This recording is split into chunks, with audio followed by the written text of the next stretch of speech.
Shutter speed. You love it. Well, I mean you should.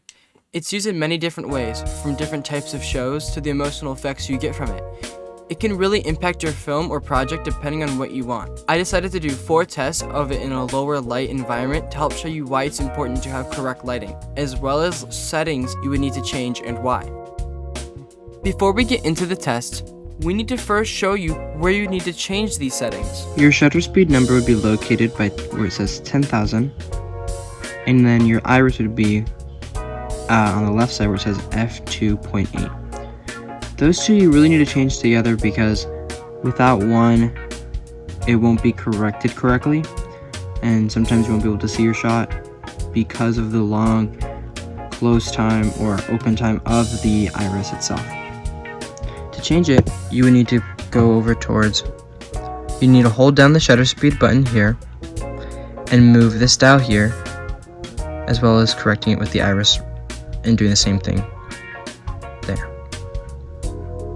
Just so there's no confusion, because this was filmed in 24 frames a second, this means for every 1 second, there was 48 times that the iris was open and closed. The higher the number, the more sharp it is, while the lower the number, the more blurry it looks. Now that we've gone over some settings, let's start with our first one. With a shutter speed of 48 and an f-stop of 3.1. This one looks very normal and smooth because it is the default setting you get on the camera.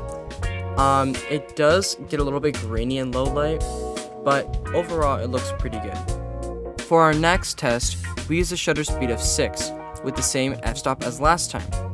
Instead of it opening up 48 times, this one only opens up 6 times a second, which means it's open for longer, therefore creating this really blurry effect.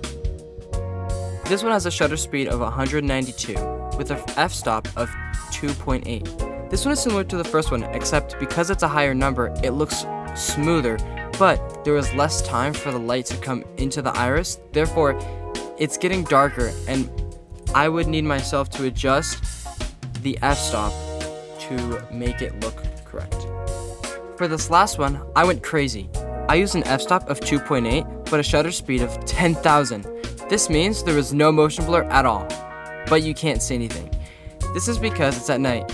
You would typically use this in a higher light environment, like sports, so you can see everything. There's nothing worse than not being able to see anything because it's blurry, so that's why it is so high.